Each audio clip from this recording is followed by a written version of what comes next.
Alors, vous l'avez tous remarqué, vraiment, vous l'avez tous remarqué. Vous avez un téléphone portable, un téléphone sans fil, Android, iPhone, Google, ce que vous voulez.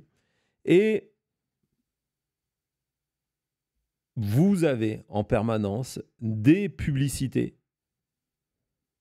Quand vous allez sur le web ou où vous voulez, vous avez des publicités qui correspondent à des produits qui vous intéressent déjà ou à des lieux où vous êtes allé. C'est pas le hasard, hein, vous avez bien compris. C'est pas le hasard, c'est un business. C'est un business de la data. On appelle ça le data brokerage, qui est la vente de données. En fait, il y a des organismes qui, depuis des années, se sont spécialisés dans le tracking, hein, qui en fait récupère les signaux. C'est pour ça il faut aller faire attention dans les réglages de vos téléphones. Vous avez la possibilité de limiter ça, mais qui donc vont aller récupérer les différents signaux émis par votre téléphone, qui permet de dire, bah, tiens, à telle heure, telle personne est allée dans tel magasin. Donc, on va est allé dans une librairie ou elle est allée dans un magasin de mode, un magasin de chaussures. On va lui pousser des pubs sur les chaussures la prochaine fois qu'il se connecte ou elle se connecte sur son téléphone. C'est un business énorme. C'est un business énorme. Il y a quelques années, pour ce business énorme, il y avait une compagnie américaine, du moins américaine, qui était installée aux États-Unis, qui apparemment était une compagnie qui venait de l'Inde, qui s'appelait Near Intelligence. Near, c'est ce qui est à côté. Donc l'idée était très très claire. Ouais, vas-y Thomas, montre leur site de l'époque. Donc ils proposaient ce système qui s'appelle Pinnacle, qui était leur outil. Leur outil, ils l'ont rebaptisé à un moment Vista, la vue, qui leur permettait de pouvoir covering 1,6 milliard de personnes à travers 44 pays.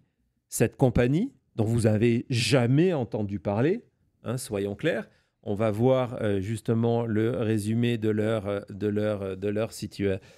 situation. Donc, ils s'occupent, ils suivent les données de 1,6 milliard de 6 milliards unique devices, donc téléphones à travers le monde. 44, 420 employés, créés en 2012, des revenus estimés entre 50 et 100 milliards de dollars. Donc, ils rassemblent ces données-là et ils les vendent à des compagnies qui souhaitent vous faire de la pub. Near n'existe plus. Near n'existe plus. Ils ont été emportés par une faillite et par un scandale. Ils n'ont même plus de compte Twitter. Les scandales étant le fait qu'une partie des dirigeants de Near en fait détournaient l'argent de la compagnie. Mais le scandale le plus grand, c'est que certaines des compagnies qui les faisaient travailler ne savaient pas que Near revendait les données que eux ils achetaient, donc c'était du double dipping comme on dit, ils les revendaient à des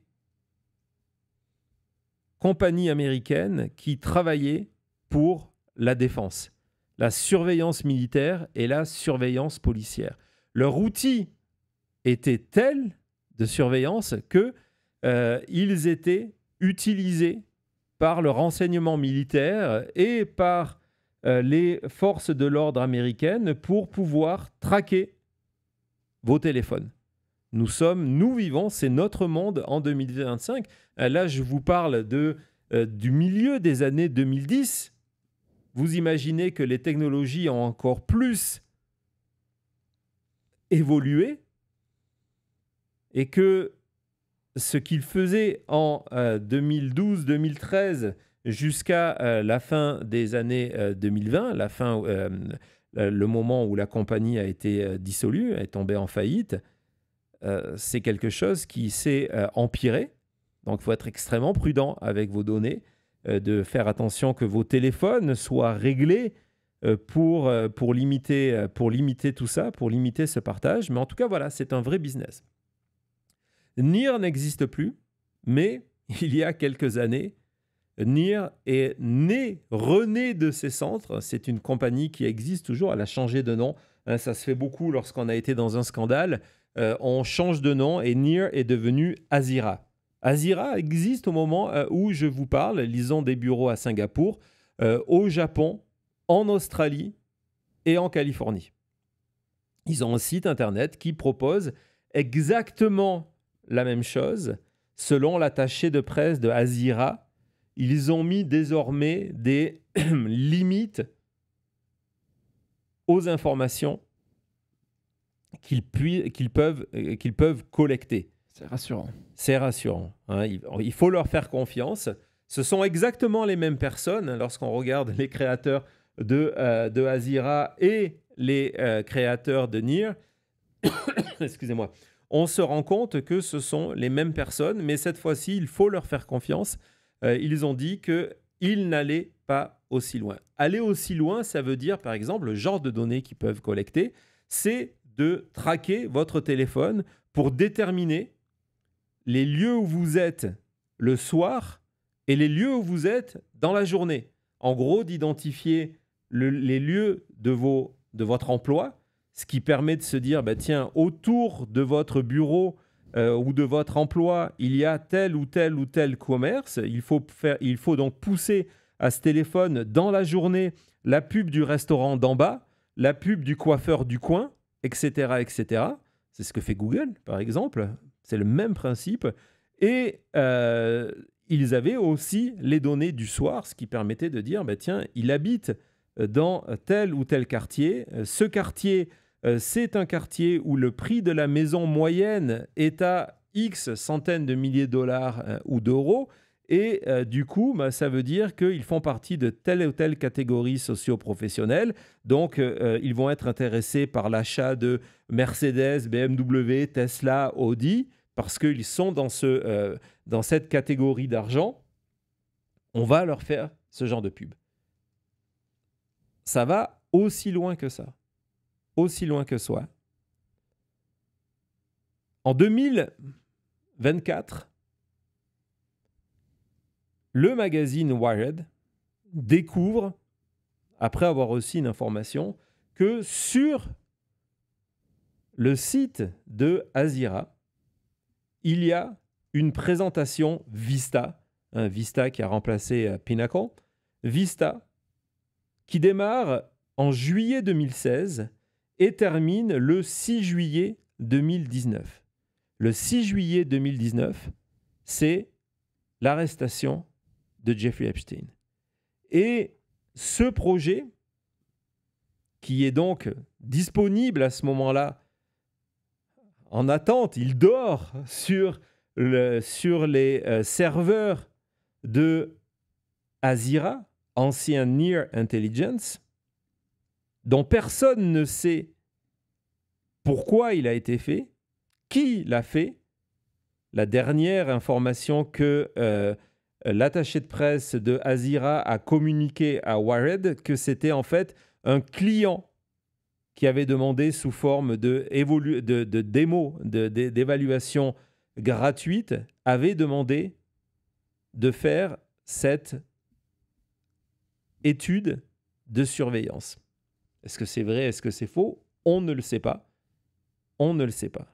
Mais ce qui est intéressant, c'est que donc, c'est une étude de surveillance qui débute en juillet 2016 et termine le 6 juillet 2019 et qui va traquer le signal de tous les téléphones qui se rendent à l'île de Jeffrey Epstein. Donc l'île de Jeffrey Epstein, on va voir, donc je vous ai expliqué, ce sont ce sont les îles, Thomas, le suivant s'il te plaît, ce sont les îles Vierges américaines, que vous compreniez pourquoi Jeffrey Epstein était installé là. Hein, c'est pas très très loin de la Floride. C'est à quelques heures d'avion. Et donc, vous voyez, vous avez 3 îles principales. Vous avez St. Thomas, qui est l'île la plus importante, qui est la plus proche de la Floride. C'est là où se trouve l'aéroport utilisé, entre autres, par le Lolita Express. Cet aéroport, la partie la plus importante, c'est une partie VIP, parce que, évidemment, c'est une des îles les plus chères des États-Unis, avec des hôtels de luxe. Donc, cette partie St. Thomas. Great James, qui est au milieu, donc l'île du milieu, Great James, que Epstein avait acheté pour transformer en zone de resort, d'hôtel de luxe. Encore une fois, il n'a jamais eu les autorisations nécessaires parce que dans ses premiers travaux, il a détruit, il a détruit une partie du corail qui était autour de cette île-là. Et la dernière, la tout petite, c'est Little James. Little James, c'est là où se trouve la résidence de Epstein, les bungalows pour ses invités privés et ces lieux qui, d'après les dizaines et dizaines de témoignages de victimes, de survivantes, où des jeunes filles ont été violées. C'est sur cette île-là de 288 000 mètres carrés. Ouais, c'est quand même une île assez importante. Et donc, de 2016 à 2019, Near Intelligence va mapper toute cette zone, va créer, on le voit, différentes cartes qui vont être de l'aéroport à l'hôtel, on va le voir, de l'hôtel principalement le Ritz-Carlton, on va voir ça un petit peu plus tard, de la marina de St. Thomas, où on prenait le bateau pour aller sur Great James, pour après prendre un ferry pour arriver sur l'île. Et donc, Wired, c'est extrait d'une vidéo que Wired propose, vous allez la voir, elle est formidable, sur YouTube, de leur travail. Ce ne sont pas les cartes originales, mais ils ont eu les cartes originales. Pourquoi ils n'ont pas partagé les cartes originales?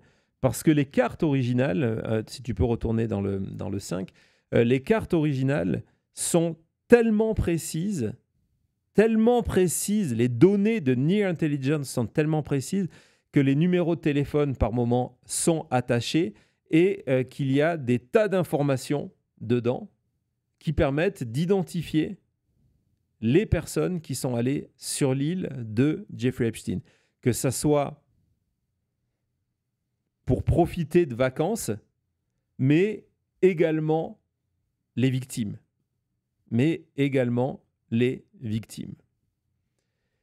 Et donc, on va continuer. Donc, Thomas, tu reprends à la 7. Donc, on reprend à la 7. Donc, vous avez donc tous ces lieux qui ont été traqués.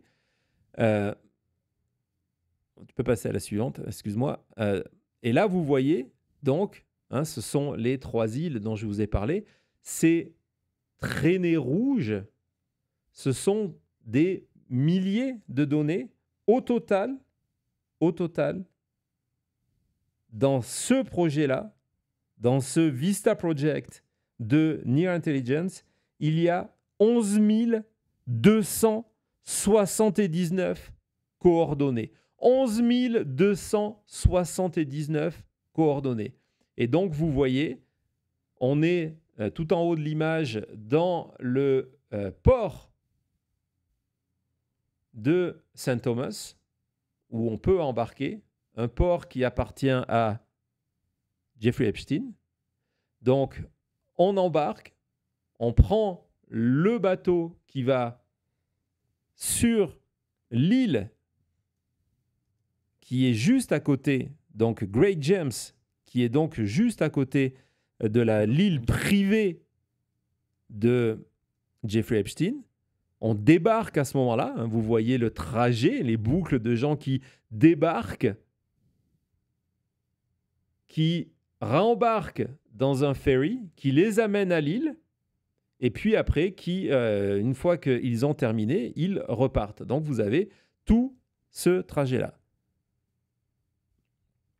Sur l'île de Saint-Thomas, on passe au suivant. Sur l'île de Saint-Thomas, vous avez non seulement l'aéroport, donc vous avez les jets privés qui arrivent sur l'aéroport, mais aussi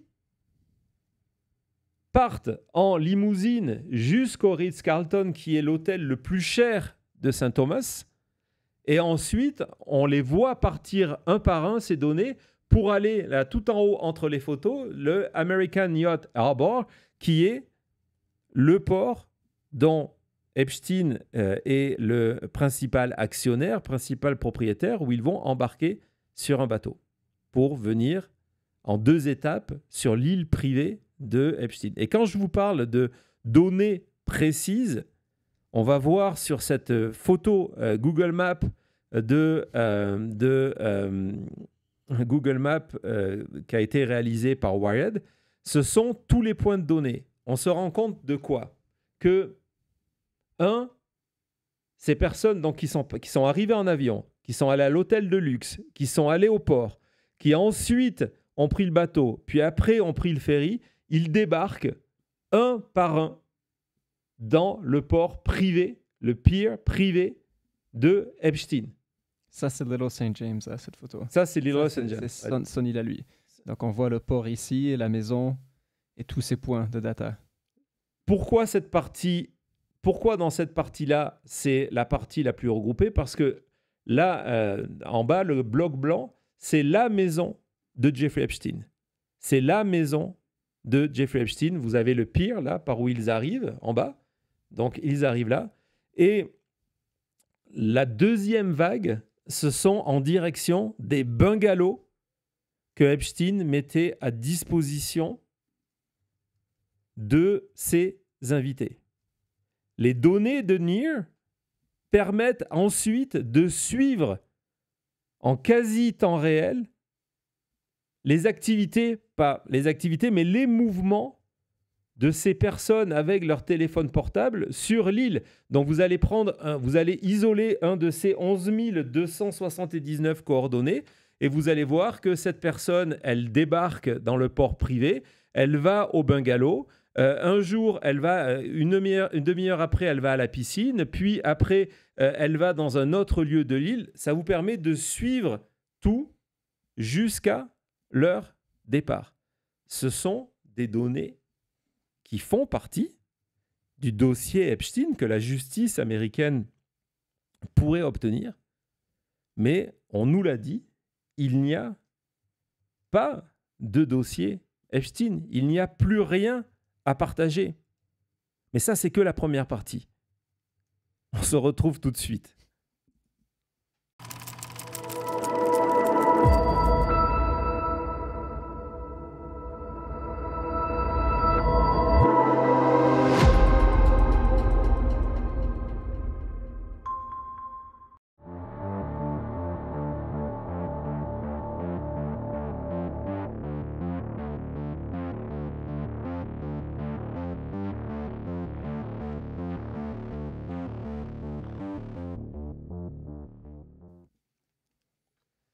Donc de juillet 2016 au 6 juillet 2019, date de l'arrestation de Jeffrey Epstein, il existe toutes ces données téléphoniques de personnes qui arrivent à l'aéroport de St. Thomas, qui descendent dans le plus grand hôtel de la ville, le plus luxueux hôtel de la ville, prennent le bateau et puis arrivent sur l'île et ils vont y rester 24 heures, 48 heures, 72 heures. Donc, toutes ces données-là existent. Mais le travail de Near Intelligence, qui effectivement, là, du coup, on le trouve formidable, mais c'est aussi quand même extrêmement inquiétant sur le fond. Si on oublie 2 secondes l'affaire Epstein, de voir à quel niveau, c'était en 2019, hein, c'était entre 2016 et 2019, donc il y a presque 10 ans, à quel niveau d'informations précises on arrivait. Le travail de Near Intelligence ne s'est pas arrêté là. Ils ont continué, donc toutes les demi-heures, en fait, ils avaient des pings toutes les demi-heures, donc ça permet d'avoir la vie d'une personne pendant 24 heures, 48 heures, parce que toutes les demi-heures, le signal est réenregistré par le système automatisé de Near Intelligence. Et donc, leur travail ne s'est pas arrêté là. Ils ont continué à suivre ces téléphones après qu'ils aient quitté l'île, qu'ils soient retournés à Saint-Thomas et qu'ils aient pris l'avion. Où sont allés ces avions? Il y en a eu vers l'Australie, Sydney. Il y en a vers Kiev, en Ukraine. Il y en a Kiev en Ukraine. Pourquoi? Parce que on sait, grâce aux virements bancaires mis à jour par Wyden, que énormément de jeunes filles transitées par certains pays de l'Europe de l'Est, dont l'Ukraine, il n'y en a pas vers l'Europe. Il n'y en a pas vers l'Europe et l'explication est très très simple. Pas parce que il n'y avait pas de clients d'Europe, mais parce que, comme l'explique Wired de manière extrêmement intéressante, vous êtes en Europe la catégorie de la population de la planète la plus protégée contre ce vol de données. Ça ne veut pas dire que vous ne devez rien faire, mais les lois européennes sont les plus strictes pour protéger votre vie privée. Et donc, le travail de Near Intelligence, en tout cas le travail publicitaire, peut-être que le travail militaire le fait, mais en tout cas le travail publicitaire de Near Intelligence ne leur permettait pas de continuer à collecter des informations une fois que le signal arrivait en Europe. Et donc c'est pour ça que, à part Kiev, alors qu'on sait que Epstein allait très souvent à Paris dans cette date-là, on sait que Brunel faisait des allers-retours, on sait que Epstein a été arrêté le 6 juillet 2019 au moment où il rentrait de Paris. Et ces coordonnées, ce voyage-là n'apparaît pas parmi les 11 279 coordonnées notées parce que Near Intelligence n'avait pas le droit de le faire. Parce que dans ces coordonnées-là, c'est évident qu'il y a le téléphone de Jeffrey Epstein et de Ghislaine Maxwell. On le sait parce que il y a des signaux qui sont traqués depuis la maison de Epstein sur l'île de Little James jusqu'à son domicile à Palm Beach ou son domicile à New York ou son domicile à son ranch du côté du Nouveau-Mexique. Parce que voilà, si l'Europe est protégée, les États-Unis, où il n'y a pas toutes ces protections, ne l'est pas. Et la surveillance de Vista permet d'identifier les villes où résident les clients de Jeffrey Epstein. Nous avons un total de 166 lieux aux États-Unis, 166 lieux aux États-Unis, 80 villes et 26 États. Alors attention, dans cette liste-là, il n'y a pas que les clients.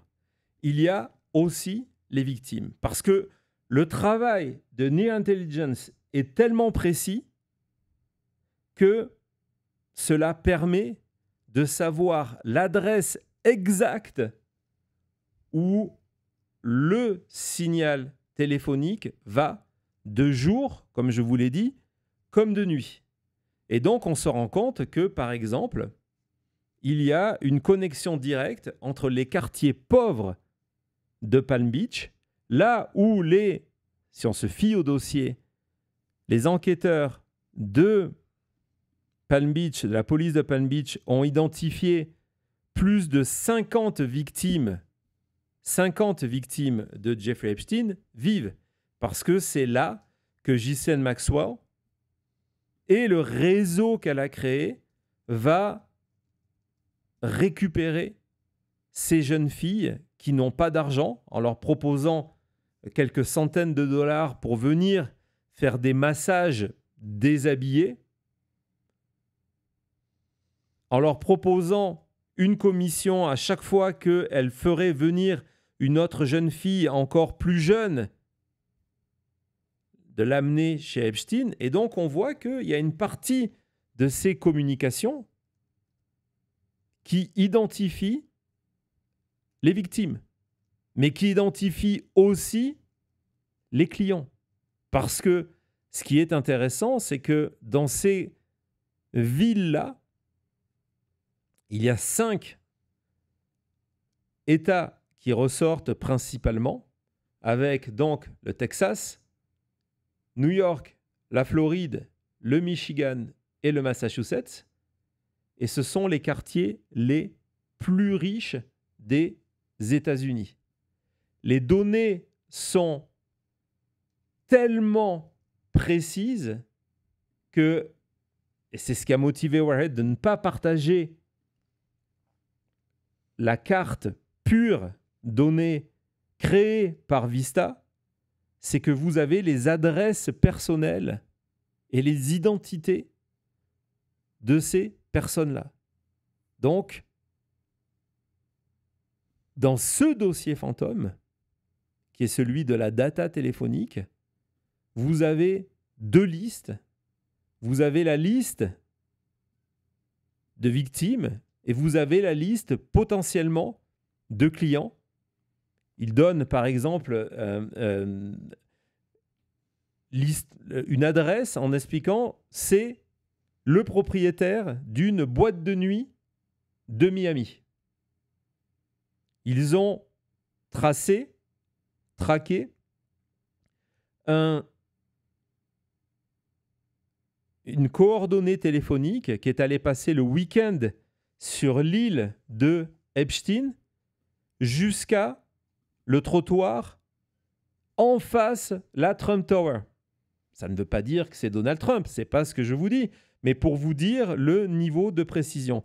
Ils ont tracé, on parlait tout à l'heure du Massachusetts, où il y a les quartiers les plus chers comme Nantucket, etc., des maisons à plusieurs dizaines de millions de dollars où les propriétaires rentraient d'un week-end et parfois retournaient en week-end sur l'île de Jeffrey Epstein. Le 7 juillet dernier, Pam Bondi nous expliquait qu'il n'y avait plus rien à sortir sur l'affaire Epstein alors qu'il y a tous ces fantômes. À tout de suite.